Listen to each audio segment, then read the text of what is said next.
Halo semua. Jadi kali ini kita masih lagi bab 8 daya dan gerakan bagi subtopik 8.2 kesan daya. Bagi subtopik ini kamu ingat semula yang kamu sudah belajar subtopik 8.1 berkenaan dengan daya. Kamu sudah belajar tentang sejarah, bagaimana kajian tentang daya, dan kali ini kamu akan lihat kesan daya. Jadi daya tidak dapat dilihat tetapi kesannya boleh diperhatikan. Apabila suatu daya dikenakan pada suatu jasad, daya itu boleh mengubah bentuk, saiz dan gerakan jasad tersebut. Jadi aktiviti 8.3 menunjukkan bagaimana kesan daya dapat diperhati. Bahan yang diperlukan kereta mainan dan plastisin, radas, meja. Aktiviti ini sebenarnya kamu boleh jalankan di rumah, boleh cuba sendiri ya. Bahan dan radas yang diperlukan pun boleh ataupun ada di rumah kamu juga. Di sini kamu boleh lihat kesan daya terhadap dua situasi, yaitu situasi pertama menggunakan bola pingpong, situasi yang kedua menggunakan bola sepak. Jadi kamu boleh perhatikan bagaimana kesan daya apabila objek pegun bergerak, menghentikan objek yang bergerak, mengubah kelajuan objek yang sedang bergerak, mengubah arah gerakan objek, dan mengubah bentuk dan saiz objek. Jadi ini ada berkaitan dengan daya apungan. Sila pahami pernyataan ini yang merujuk kepada gambar foto 8.6 A dan juga B. Sesuatu objek akan terapung jika daya apungan yang bertindak padanya cukup untuk menampung beratnya, yaitu daya apungan sama dengan berat objek. Sebagai contoh, patung itik di bawah mempunyai berat 10 Newton. Daya tindak balas yaitu daya apungan bertindak dengan magnitud yang sama, yaitu 10 Newton, tetapi pada arah yang bertentangan. Jadi sila rujuk gambar foto 8.6 A. Sebaliknya, sesuatu objek akan tenggelam jika daya apungan yang bertindak padanya tidak cukup untuk menampung beratnya, yaitu daya apungan kurang daripada berat objek. Jadi sila rujuk gambar foto 8.6 B. Jadi ini boleh diringkaskan dalam rumus berikut ya, yaitu daya apungan bersamaan dengan berat sebenar tolak berat ketara. Jadi rujuk info sains ini, berat sebenar ialah berat objek di udara, berat ketara ialah berat objek yang terendam di dalam cecair. Dalam aktiviti 8.4 ini yang bertujuan untuk menentukan daya apungan, kamu bolehlah menjalankan aktiviti ini bagi membantu kamu lebih memahami bagaimana untuk mendapatkan ataupun menentukan daya apungan. Bahan yang diperlukan: penutup botol kaca, penyumbat gabus, bola squashy, plastisin dan benang. Radas ialah bikar 250 ml dan neraca spring.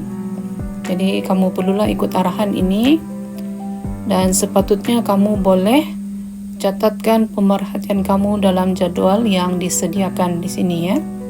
Sila perhatikan W merujuk kepada weight ataupun berat, yaitu berat. F ialah force yang bermaksud daya.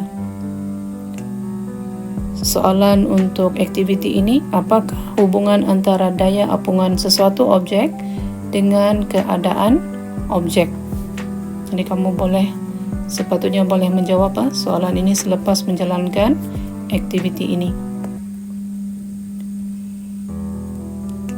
Tajuk ketumpatan ataupun ketumpatan dan kesan apungan ini berkaitan dengan apa yang dibincangkan tadi. Bahan yang berbeza mempunyai ketumpatan yang berbeza. Kedudukan sesuatu objek di dalam bendalir bergantung pada ketumpatan objek itu sama ada kurang atau lebih daripada ketumpatan mendalir. Jadi perhatikan komunikasi antara dua pelajar ini. Adakah objek yang lebih tumpat daripada air akan tenggelam di dalam air, manakala objek yang kurang tumpat daripada air akan terapung di atas air?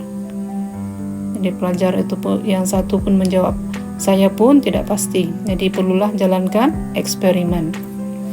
Jadi eksperimen 8.1 ini boleh membantu kamu untuk memahami tentang kesan ketumpatan ke atas kedudukan objek dalam air. Jadi sila ingat dalam masa tingkatan 1. Semasa tingkatan 1 kamu sudah belajar tentang ketumpatan. Jadi pernyataan masalah di sini, adakah objek yang lebih tumpat daripada air akan terapung atau tenggelam dalam air? Hipotesis ialah objek yang lebih tumpat daripada air akan tenggelam, manakala objek yang kurang tumpat daripada air akan terapung.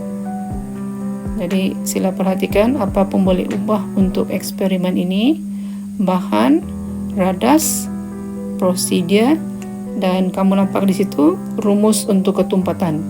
Yang ini kamu sudah belajar semasa tingkatan 1. Selepas mengikuti arahan-arahan tadi, sepatutnya kamu boleh mencatatkan ataupun merekodkan jisim, isi padu, dan ketumpatan dalam jadual yang disediakan. Dan selepas menjalankan eksperimen ini juga kamu sepatutnya boleh menjawab, adakah hipotesis kamu diterima ataupun tidak, dan memberikan alasan. Soalan yang pertama, air mempunyai ketumpatan 1.0 gram per sentimeter padu. Bongkah manakah yang lebih tumpat daripada air? Dan soalan kedua, nyatakan sama ada bongkah yang lebih tumpat daripada air akan terapung atau tenggelam di dalam air. Okey, di sini kamu boleh nampak dan kamu boleh gunakan muka surat ini untuk merujuk jawapan kamu bagi eksperimen tadi. Jadi kamu perhatikan untuk rajah 8.13, objek akan terapung jika nilai F lebih besar daripada nilai W. Sementara untuk rajah 8.14, objek akan tenggelam jika nilai F lebih kecil daripada nilai W. Okey, F kecil daripada W. Jadi ini boleh dijelaskan daripada pernyataan yang dapat ditunjukkan di sini. Untuk 8.13, apabila objek yang kurang tumpat berbanding cecair cuba ditenggelamkan, daya apungan iaitu daya tujah ke atas F menjadi lebih besar daripada berat W, lalu menolak objek itu naik ke atas cecair. Objek itu akan terapung. Jadi sebaliknya, apabila suatu objek lebih tumpat berbanding cecair, daya apungan iaitu daya tujah ke atas F adalah kurang daripada berat objek W, lalu menyebabkan objek itu tenggelam ke dasar cecair. Jadi perhatikan jadual 8.1 ini. Ini adalah ringkasan daripada eksperimen yang telah dijalankan, di mana kamu lihat di sini ada beberapa bahan dan disenaraikan ketumpatan bahan-bahan ini pada tekanan 1 atmosfera.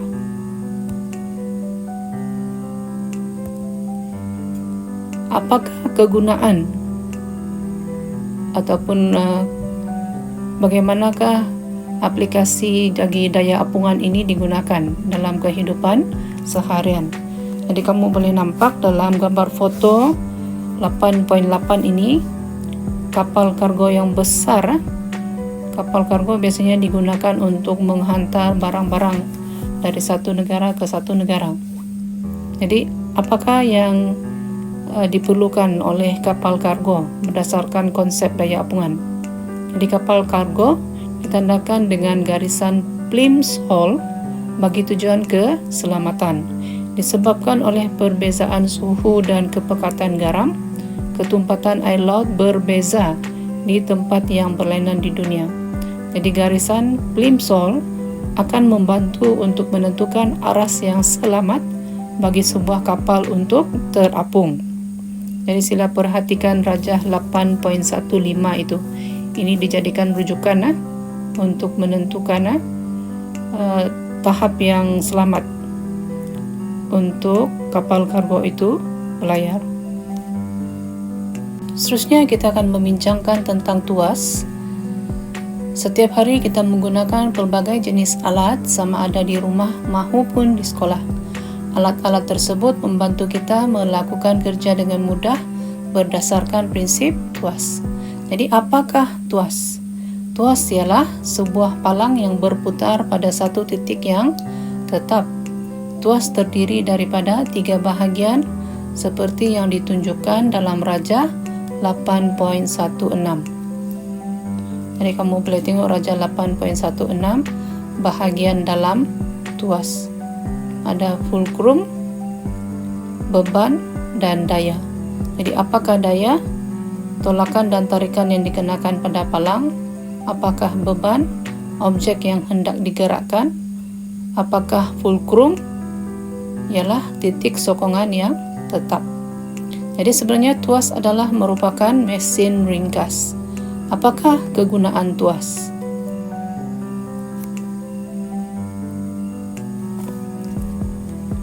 Jadi tuas membolehkan kita melakukan kerja dengan mudah.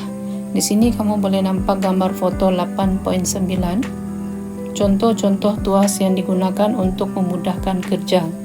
Jadi dalam contoh ini, biasa kamu nampak nih di rumah pun kamu biasa buat kan?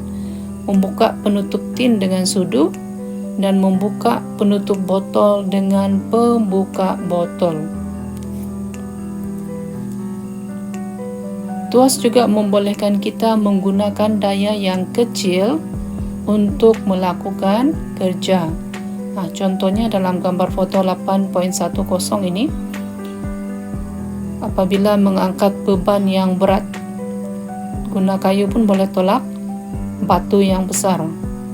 Kemudian mencabut paku juga menggunakan konsep tuas. Bagaimana pula pengelasan tuas? Tuas dikelaskan kepada 3 jenis, yaitu tuas kelas pertama, kelas kedua, dan kelas ketiga. Ini bergantung kepada kedudukan daya, fulcrum, dan beban. Jadi bagi rajah 8.17 ini, yaitu contoh tuas kelas pertama, sila perhatikan fulcrum terletak di antara beban dengan daya. Okey, fulcrum terletak di antara beban dengan daya.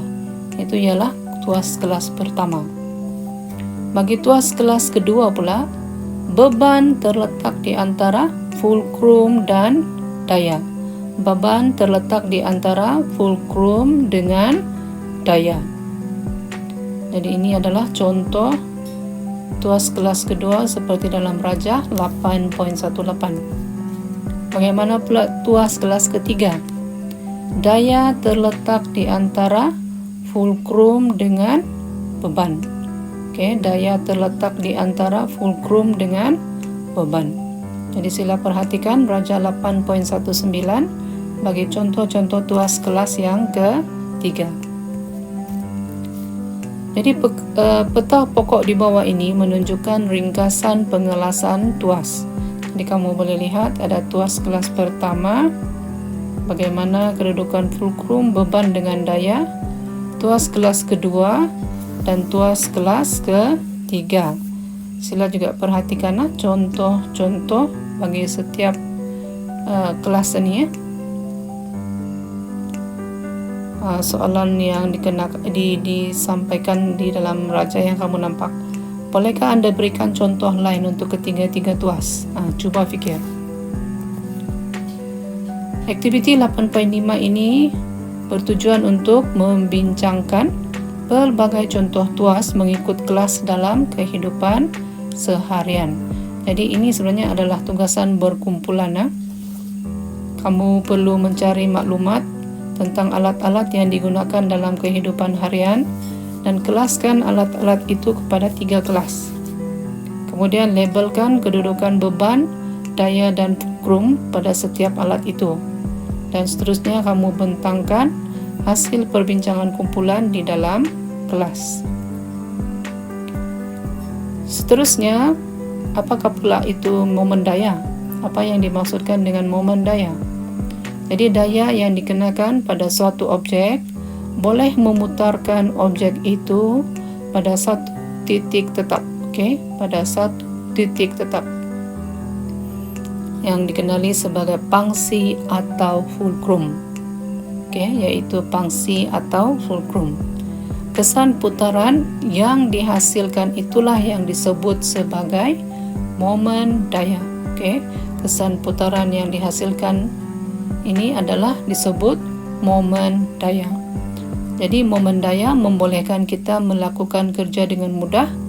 Momen daya juga bergantung pada daya yang dikenakan dan jarak tegak dari fulcrum ke daya. Apakah pula contoh momen daya?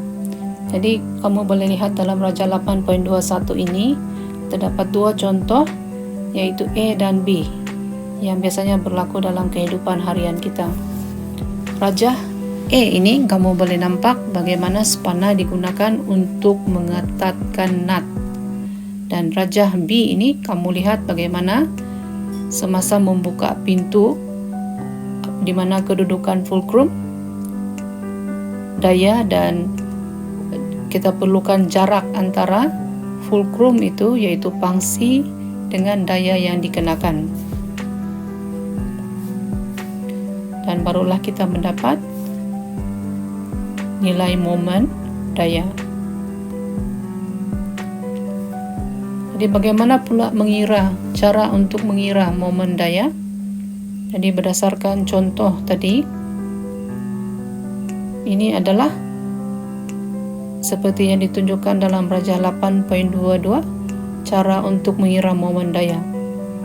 Jadi momen daya adalah daya dalam unit Newton darab dengan jarak tegak dari pangsi ke daya dalam nilai ataupun dalam unit meter. Jadi unit bagi momen daya ialah Newton meter, sebab daya ia dalam Newton dan jarak dalam unit meter. Jadi unit bagi momen daya ialah Newton meter. Contoh yang pertama ini menunjukkan bagaimana pengiraan untuk momen daya berdasarkan data yang ada dalam rajah yang ditunjukkan. Jadi sila pahami bagaimana pengiraan ini dijalankan.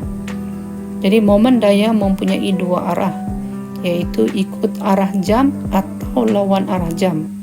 Didapati bahawa arah momen daya untuk mengetatkan nut adalah ikut arah jam. Apakah arah momen daya untuk melonggarkan nut itu? Cuba fikir.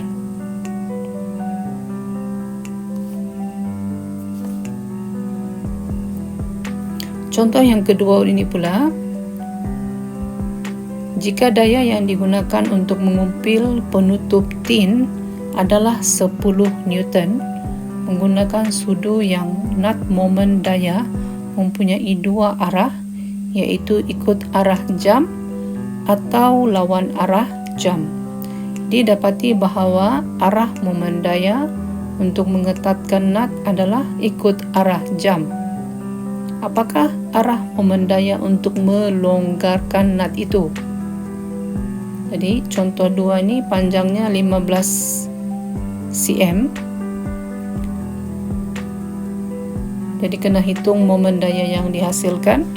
Jadi kamu boleh nampak bagaimana pengiraan momen daya menggunakan data yang disediakan, di mana daya ialah 10 Newton dan jarak itu adalah 15 cm. Dan 15 cm ini kamu kena tukarkan kepada unit meter. Jadi nilai jarak itu dalam unit meter ialah 0.15. Jadi jawapan di sini ialah 1.5 Newton meter. Perhatikan, kamu perlu gunakan unit yang diperlukan untuk momen daya, yaitu Newton meter. Jadi kalau unit yang diberikan dalam soalan itu ialah sentimeter, kamu perlu tukarkan kepada unit meter. Aktiviti 8.6 ini bertujuan untuk mengkaji hubungan antara momen daya dengan daya dan jarak tegak dari pangsi ke daya. Ini lebih menjelaskan lagi ya contoh-contoh yang dibincangkan tadi. Bahan yang digunakan ialah nut dan skru, radas ialah sepana.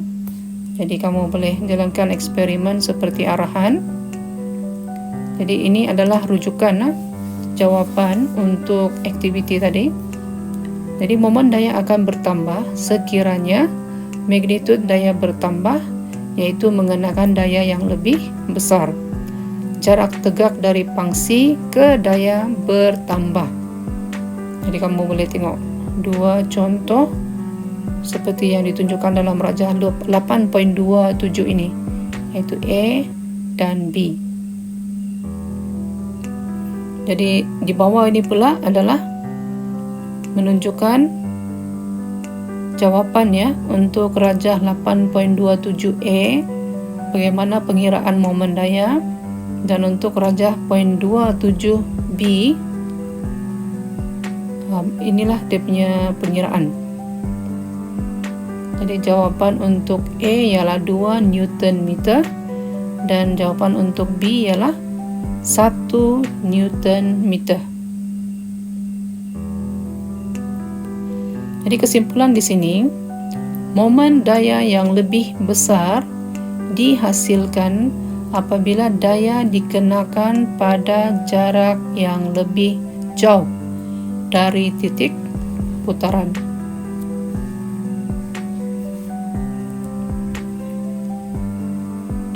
Dalam rajah ini kamu tengok rajah 8.28, yaitu prinsip momen pada tuas. Jadi perhatikan perhatikan rajah 8.28 ini. Berat beban menghasilkan momen daya ikut arah jam. Berat beban menghasilkan momen daya ikut arah jam. Daya yang dikenakan menghasilkan momen daya lawan arah jam untuk mengimbangkan papan itu dalam keadaan mengufuk. Momen yang dihasilkan oleh daya adalah sama dengan momen yang dihasilkan oleh beban. Oleh itu, hasil darab magnitude daya dengan jarak tegak daya dari fulcrum adalah sama dengan hasil darab magnitude beban dengan jarak tegak beban dari fulcrum. Ini yang menyebabkan papan itu seimbang. Jadi beban dalam unit Newton darab dengan jarak beban dari fulcrum dalam unit meter bersamaan dengan daya dalam unit Newton darab dengan jarak daya dari fulcrum dalam unit meter.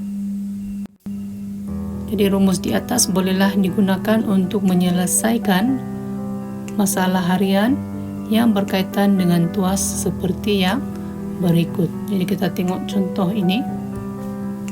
Jadi dalam contoh yang pertama ini, kamu biasa pernah main kan? Kita panggil jongkang jongket. Jadi sebenarnya permainan ini adalah berdasarkan konsep momen daya. Rajah 8.29 menunjukkan dua budak duduk di atas sebuah jongkang joget. Apakah jarak jahin dari fulcrum supaya jongkang joget itu diseimbangkan? Penyelesaiannya adalah seperti yang ditunjukkan. Jadi jahin perlu duduk 3 meter dari fulcrum. Tapi biasanya kalau kamu main jongkang joget, kamu main agak-agakkan duduk supaya kamu dapat keseimbangan itu.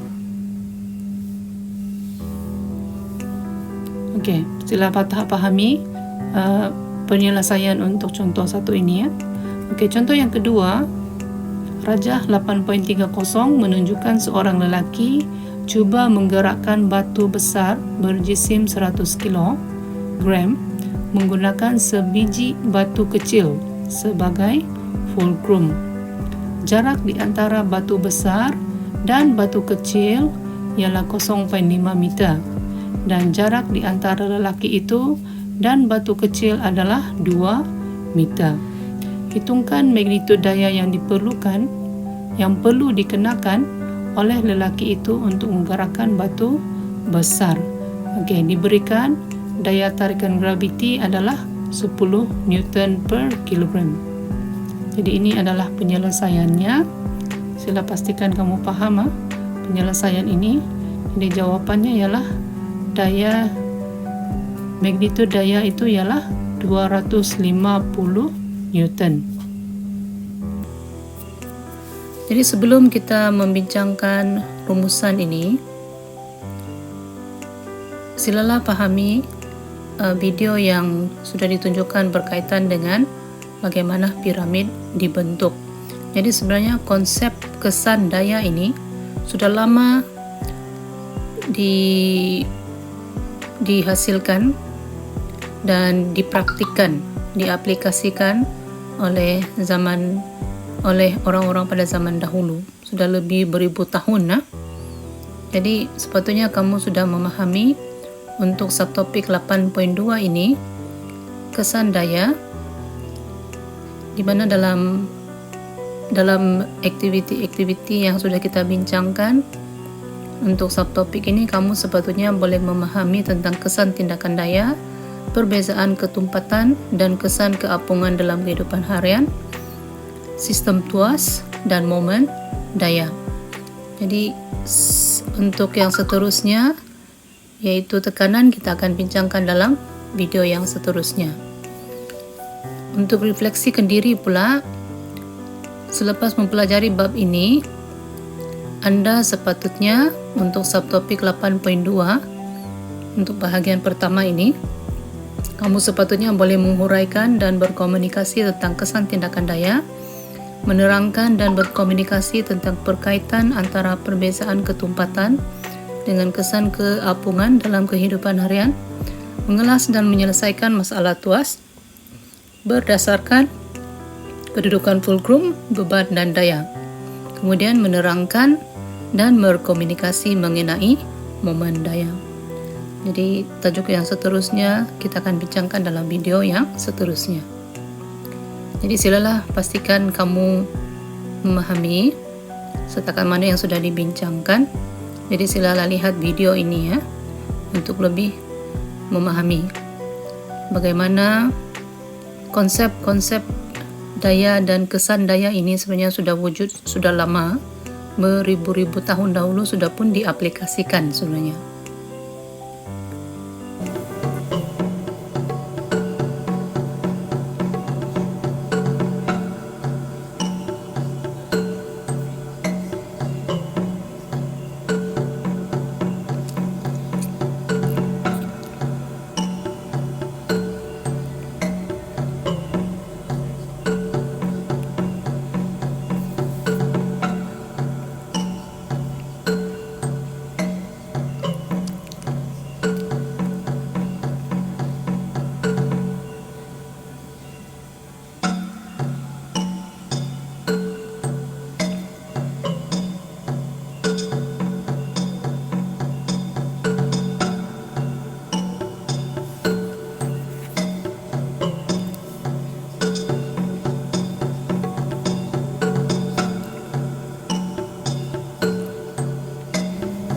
Jadi untuk memahami sedutan video tadi, silalah pastikan kamu menonton ataupun mengkaji video berkenaan bagaimana piramid di Egypt telah dibina beribu-ribu tahun dahulu. Jadi ini akan membantu